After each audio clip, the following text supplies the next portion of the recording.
who say you cannot stop this, because then you're condemning Allah in the Quran and you're condemning Muhammad in his life, and you can't do that. And so this is a practice which continues to this day, specifically because Muslims take Muhammad as a prophet. And so we have to address this, my friends. Ignoring what Muhammad did and what Muhammad taught, and protecting him and guarding him from criticism. It's people are suffering. People are suffering because of these teachings. All right. So number 3 that we just went over is that Muhammad had sex with a prepubescent girl. Not only had sex with a prepubescent girl, but since he is the prophet whose life has Allah's stamp of approval in Surah 33, verse 21, that Muhammad is the pattern of conduct that Muslims are supposed to follow. This isn't just something bad that Muhammad did. It is something that has affected generation after generation after generation of the very people who need protection most, young girls. And they are being victimized. Sometimes they die because they're not ready for this. And it's all justified by Allah and Muhammad. Lord Jesus, have mercy on them. Reason number 2 of our top 10 reasons Muhammad is not a prophet. I have to go with the Satanic Verses. Definitely.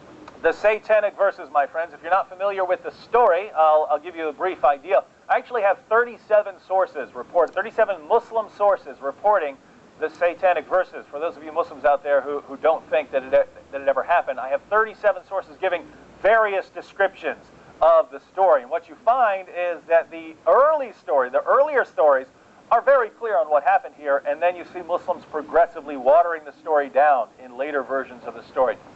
But let me give you the earliest version of the story. Muhammad was preaching in Mecca, and he really wanted his tribe to receive his message and convert to Islam, but they just wouldn't buy it. Because his main argument was, listen to my lovely Arabic verses, I must be a prophet, and people just weren't buying that. There were people in the same town who could match Muhammad's verses, and there was a man who would stand up right after Muhammad and start reciting verses and say, in what way is Muhammad's verse better than mine? Yeah. So this wasn't very persuasive to many people. And Muhammad, according to the story, longed for a revelation that would help his followers. That would help his tribe become his followers. And what happened was he eventually got the verse he was looking for. When Muhammad was receiving chapter 53 of the Quran, this is in Ibn Asaq, Muhammad was receiving chapter 53 of the Quran, here's how he put a passage. Have you not heard of Alat, Alusa, and Manat, the third, the other? These are the exalted cranes whose intercession is to be hoped for. Now, Sam, what are Alat, Alusa, and Manat?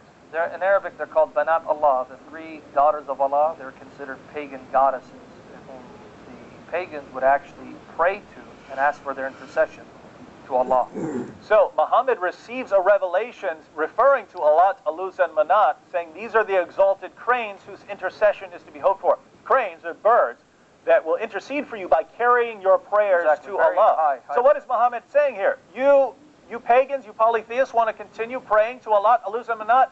That's okay with Allah. He says these goddesses will carry your prayers to Allah. So polytheism got Muhammad's stamp of approval. Well, Muhammad bowed down in honor of receiving this revelation.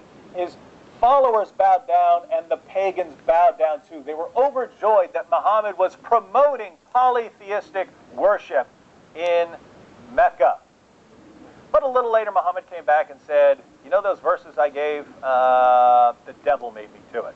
And that's his story. That as he was receiving the true revelations of Surah 53, Satan stepped in and gave him the false revelation. And he just couldn't tell the difference between the revelation from God and a revelation from Satan until Gabriel came along later and informed him what he had done. Now, this is disturbing on multiple levels. From a Christian perspective, what's the Bible say? Deuteronomy 18:20. If a man speaks in the name of other gods and delivers a revelation that didn't actually come from God, he's a false prophet. Muslims claim to reverence Moses. If Muhammad had done this during the time of Moses, Moses would have told people to pick up stones and stone Muhammad to death for being a false prophet, for delivering a false revelation, promoting polytheism. But Muhammad was among pagans, and they were just overjoyed. But think about this. Muhammad couldn't tell the difference between a revelation from God and a revelation from Satan. And he has to go back And his followers have to erase this verse from the Quran and insert the words that are in there today, because he delivered a passage that comes not according to me, not according to Sam, according to Muhammad, a passage that comes from the devil. How do you deal with that? You're trusting a man with your salvation, Muslims, who could not tell the difference between a revelation from God and a revelation from the devil, who had to change his revelations and blame the devil for promoting polytheism. This is just wild, wild stuff. So that's our number 2 reason. Our number 1 reason for rejecting Muhammad as a prophet, our top reason that Muhammad is not a prophet, is what we would call the Islamic